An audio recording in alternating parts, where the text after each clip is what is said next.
Hey guys, this is SLR Tom, and today I want to talk to you about the new Canon 90D.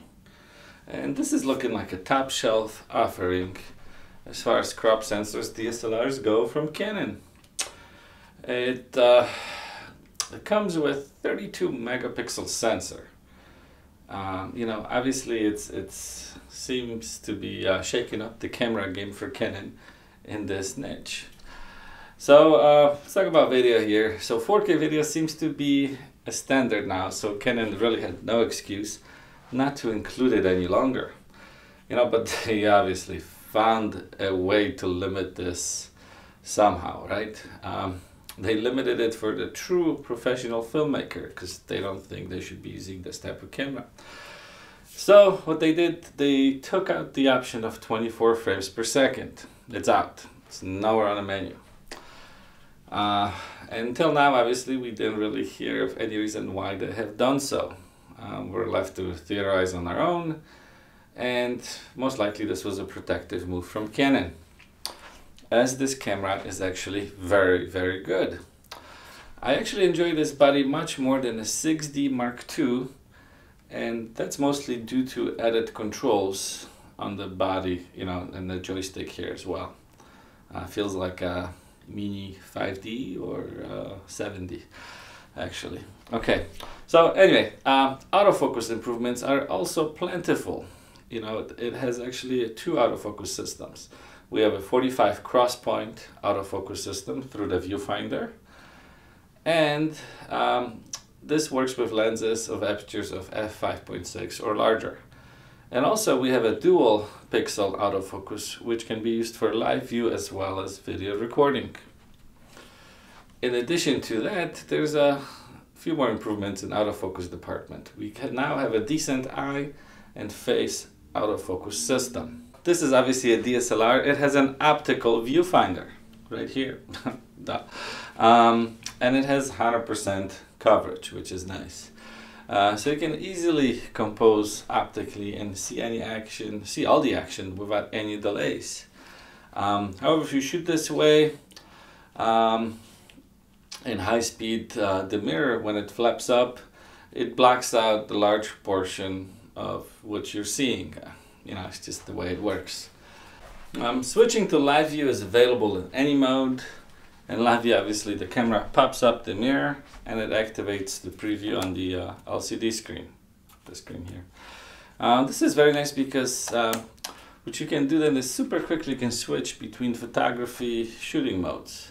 You can shoot through the viewfinder or hit this button here and activate the live view mode. You can also switch very easily to a video recording mode with rotating this dial here, right? So again, I think that the ergonomics here are superb. I don't have to go into a dedicated video mode to activate video recording at moment's notice. There's also an addition of metering sensors that delivers face detection autofocus. In high-speed shooting mode, this is as fast as its big brother, the 7D Mark II. And at this price point of this camera, I would consider this very budget-friendly. You can making this the entry for the sports photographer much cheaper with this camera. Couple that with like a decent lens from Sigma, that 150 to 600, and you have a killer combo. Actually, I think that lens now is on sale for like 900 bucks. So just about $2,000, you have an excellent combo for birding or sports photography. Now, there are some other improvements for action photography. High-speed shooting goes up to 11 frames per second now. But that is when shooting with fixed focus, and it drops to 7 frames per second when using dual pixel AF. You also get the face and eye autofocus, so really not much is compromised here when it comes to autofocus. Now, stabilization, or more accurately in-body image stabilization, is missing from this Canon. They just don't seem to be going on this bandwagon yet. I think naturally they'll actually, I think by now we just all know how useful this type of stabilization is. At least to Canon's credit, they seem to be covering this with all the lenses that they release. But this feature, having it with you is always useful. So the rumors are that eventually Canon will equip the mirrorless cameras with in-body stabilization. Maybe next year. Video. So Canon is finally adopting the 4K video in their DSLRs. However, as I mentioned above, they had to cripple it in some way. We do have a great autofocus, but sadly, only frame rates that are available are 25 and 30. It is really puzzling that Canon did include that 24p mode. Now, 4K mode video is shot uncropped. You get the full sensor readout, and obviously when it compresses that down to that 8 megapixel frame of 4K video, that should increase sharpness. Ergonomics. Now, this is the area where it's much improved over its predecessor, the 80D. You still have a very nice LCD screen, articulated LCD screen, but you also get a joystick, which I mentioned previously, which is remarkably useful for adjusting various menu settings, preview button, focus points, all that kind of stuff. So this previously was only offered on the higher end models. About a year ago I purchased the Canon 6D, probably just mostly for video blogging. I ended up using it for photos as well. So I have a 5D. Because I got the 6D because I wanted something that focuses very accurately, and I didn't think I needed to shoot everything in 4K video. And I still don't think I do, but 4K video slows me down. So I thought, let's get a 6D with great autofocus, and then I could shoot these videos a little faster. Because it just slows you down, especially in post-production. But now, having this camera, I think I would gladly switch to this camera and have the 4K option when I need it. Except that it doesn't have the 24p. So this is, I think, in my opinion, a huge, huge disappointment here, missing that 24p, if you need it. Okay, so anyway, I switched it at 6D Mark II, but I'm contemplating to actually swapping it for this camera. Okay. Now let's talk about megapixels.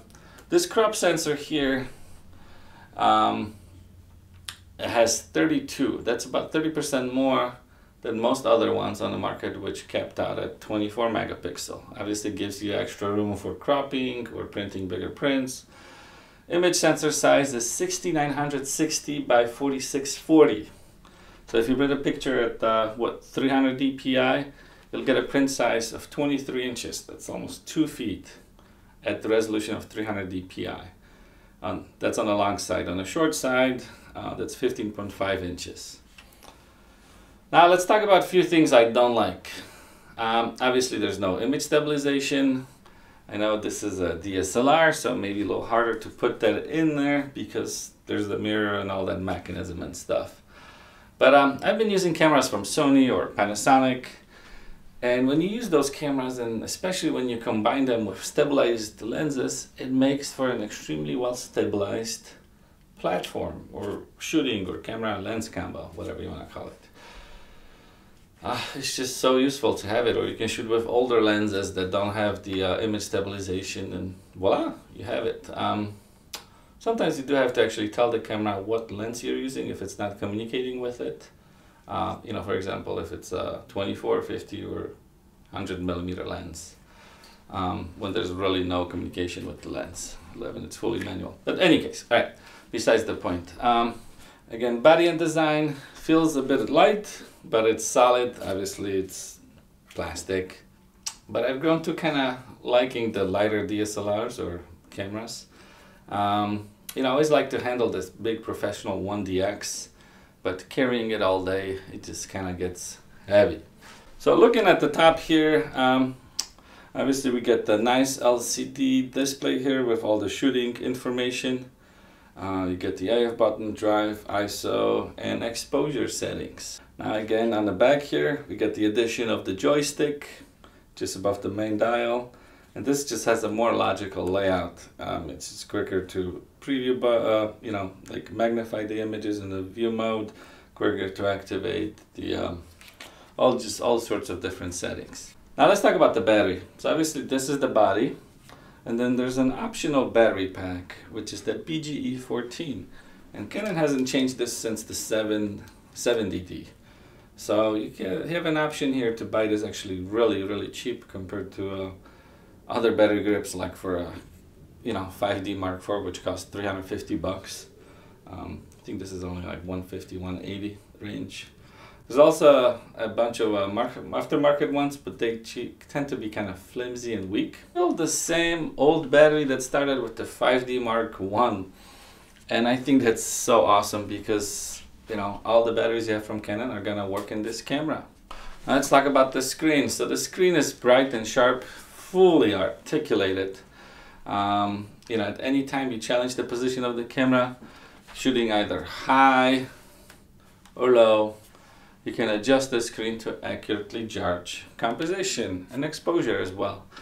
Flipping to the front mode, you can still have the screen facing forward without blocking any of the ports, which is nice. When you tilt it, that's when you block the ports. The touchscreen operation is very intuitive, and you can pretty much change all the menu settings on it, as well as use the screen during shooting to adjust picture parameters such as ISO, aperture, white balance, shooting modes, picture styles, focusing, all kinds of stuff. Okay, ports on the side. So now you get a microphone jack and also a headphone jack, which is really nice. USB, now USB is just a standard micro USB, so there's no way to charge this camera through that port. Most other new cameras come with the USB-C, and for that reason the camera can be charged because it's a dual way communication power thing. Also, what we got here is the mini HDMI port and a PC sync port or trigger port. Okay, it's like a 2.5mm jack. You'll find a single slot as the card port. Yeah, obviously it's a prosumer camera, not a professional camera body, hence a single card.